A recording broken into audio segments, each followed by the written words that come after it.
Hi, all you cool cats and kittens, bobcats. We're ready to go with a new school year, aren't we? Hey, we are going to start out this year in U.S. history. We are starting out with the Civil War. This is something new. Mr. Elsinger and I haven't done this before, so hopefully it goes well. You need to bear with us. We're going to just knock this out of the park, though. So I know you guys probably had this back when you were in eighth grade. We're going to give you kind of an overview of it once again. And as you can see, one of the first things we do is on this unit on the Civil War, we have what we're referring to as the unit's compelling question. And for this unit, the question is going to be with the Civil War, did the Civil War and Reconstruction really free Americans?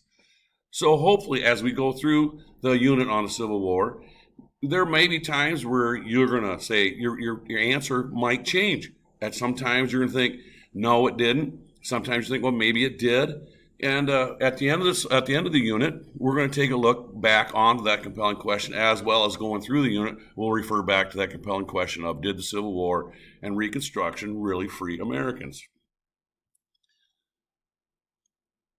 Okay, I'm trying to, oops.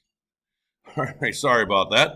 Okay, for this first section of the Civil War, the big question on the politics of slavery was, how did American conceptions of freedom change during and after the Civil War? So hopefully you'll be able to formulate some opinions on that question as I go through this PowerPoint with you. All right, so we want to look at the question of the divisive politics of slavery. Now, there were a lot of differences between the North and the South, and actually those differences are rooted back into the early 17th century when the British settled Virginia in the South and Massachusetts in the North. Geographic and climate differences obviously were there, but there were also religious and cultural differences between the North and South. The overriding question, though, was this peculiar institution, as it's referred to as, and that's where slavery caused the most tension. Southern plantation economies were being pitted against northern industry economies. The controversy would increase as new territories and states were admitted into the Union. Now, John Calhoun, in 1850, he's from South Carolina, and actually he's kind of interesting. He's a vice president from 1825 to 1832, and he's a vice president for two different presidents, not only two different presidents, but two different presidents from two different political parties. John Calhoun believed that the slave system was superior to the wage slavery system of the North, meaning he felt that up in that industrial North, those people working, they were enslaved by their wages or lack of wages. And he really felt that the slave system in the South was better than that awful wage slavery system in the North. In 1850, literally a decade before the start of the Civil War, he predicted that there would be secession of the Union, he said states are going to call to secede from the Union, meaning not to be part of the United States of America. The South before the war, then, we want to look at, in the South, it was a rural plantation economy. Cotton was king. And interesting about that is, we need to understand one thing about the cotton, as it was growing at that time, is the cotton farms first started out, along the coast. And what they found out is, as the years went on of the cotton growing, the soil became worse and worse because we rotate crops now. You don't grow corn every year in the same fields. Well, the cotton had taken all the nutrients from the ground, and nothing was put back into it. And so the cotton plantations kept moving a little further and further, and where they settled into what we always look at now as historically we look at as that deep South. So the South relied on that peculiar institution, that slavery, the slave work. Southerners, they were scared. They were worried that if they lost slavery, that they wouldn't be able to take hold of continue to hold their plantations, continue to flourish. Well, in the North, That was more, it had become a pretty diverse economy. Industry was flourishing in the North, and they openly opposed. They said they were against slavery in the South, and especially into new territories. They felt that they were much more urbanized in the South. When it comes to slavery in the territories, then, when we look at California, see now California, it's kind of interesting because of the gold rush. People were, we were on there. They were heading towards California, trying to strike it rich, and so California and that region had populated faster than some other territories because those territories were skipped over on their route to California to strike it rich. So by 1850, California had reached a point where they had enough population due to the gold rush that they could apply for statehood. The thing was, California, when they go about this process, they write their state constitution, and in their constitution, they did not allow for slavery. Now, Southerners were upset about this because most of California was south of the Missouri Compromise of 1820. That 1820 line, which would make it open to slavery. So how was California going to say, hey, we're not going to allow slavery? At the same time, the slave state of Texas claimed the eastern half of the New Mexico territory, where the issue of slavery had not been determined as well. Henry Clay would present the Compromise of 1850. It was rejected by both initially, but then pushed through by Stephen Douglas. Where you have with what they did with the compromise is that the North, California, was going to enter in as a free state under the Compromise of 1850, and the South was going to have stronger, more effective fugitive slave laws.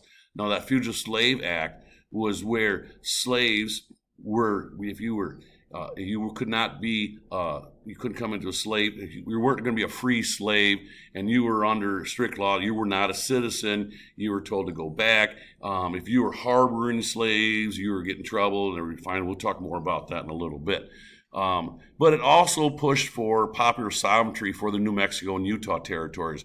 And that popular sovereignty is the right to vote for or against slavery. Now, remember, secession is withdrawal of state from the Union. So those are a couple of terms that you want to be familiar with. And here we have a map that just depicts the Missouri Compromise line, so you can see that. And you see in the darker green here, you have free states and territories. In the lighter green here, you have slave states in this area. And the areas with these lines through them, those are the slave or free to be decided by popular sovereignty. They determine whether they're going to have slave or free right here. Okay?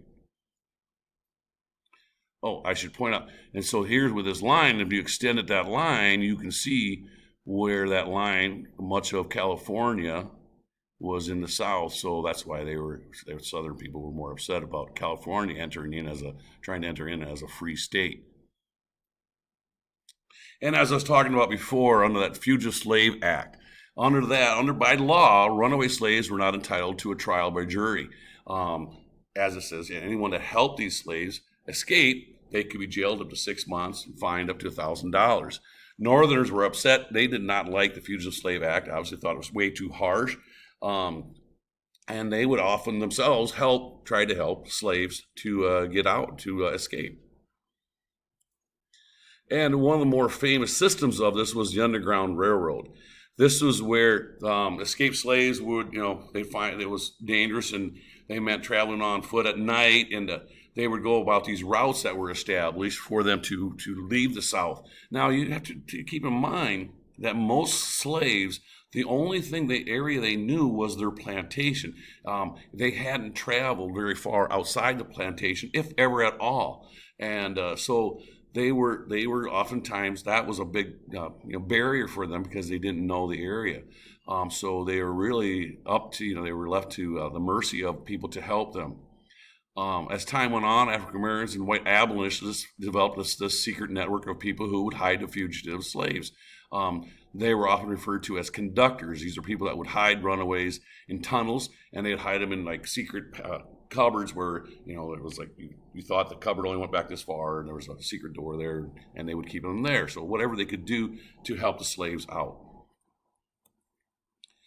And this map here is just giving you a picture, a more elaborate picture of the Underground Railroads, as they refer to.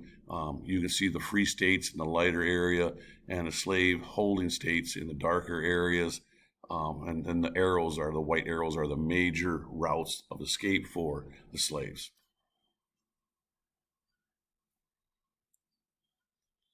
And oops, I went too far, I'm sorry.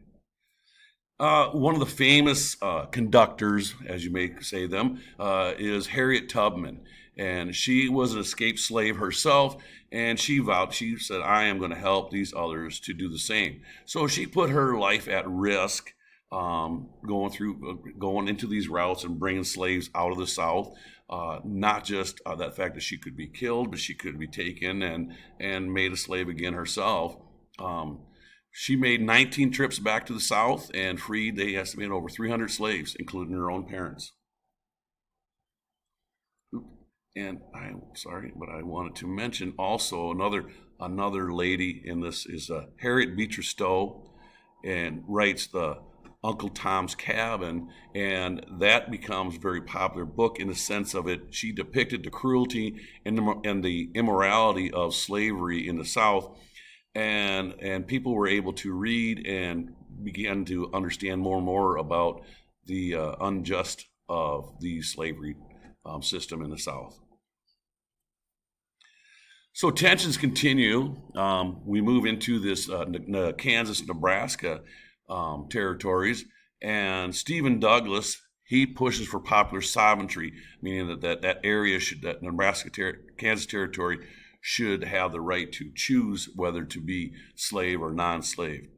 The problem was that the Kansas-Nebraska territory lay north of the Missouri Compromise line, so it was legally closed to slavery.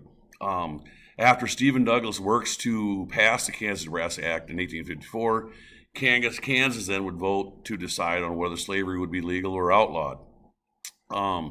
If you notice here on the maps, it's kind of depicted. It's depicting what the compromise, as the compromise grew, and now we're looking at the Kansas-Nebraska Act in the bottom map here.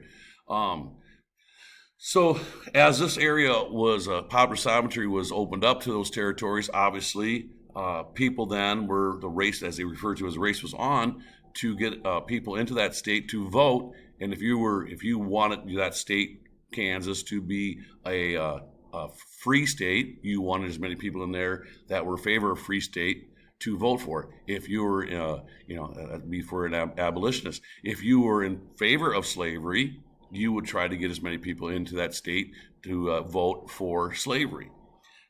So Kansas is the epitome of this, where they're flooded by people coming into Kansas, and there was a lot of ruffians, as they're referred to, coming out of the slave state of Missouri into Kansas and claiming to be residents of Kansas so that they could vote, and eventually Kansas would, by vote, become the slave states would become it, and so they would have the Lecompton was a town established that created pro-slavery acts, and Topeka created a rivalry government, Bleeding Kansas, as it was referred to, because of all the cruelty that was coming out of it. And interestingly enough, Senator Charles Sumner, he goes on, gives a speech attacking slavery, and eventually he not only attacks slavery, but he goes after Senator Butler in his speech and the cruelty of slavery. And Senator Butler's nephew comes after Sumner and literally attacks him with a cane and beats him. And Sumner was never the same after that, because he was beaten over the head. And he never really was the same person, same senator for quite some time, and eventually never really was. He tried coming back, and it really wasn't working out for him because of his health. As I said, this Bleeding Kansas, as it was referred to, is the race for Kansas. Both supporters and opponents attempted to populate the Kansas territory area to win the vote over slavery. As election neared, groups of pro-slavery border ruffians, as I said, came from Missouri and crossed into Kansas. And because of that, there was a lot of violence that erupted due to that.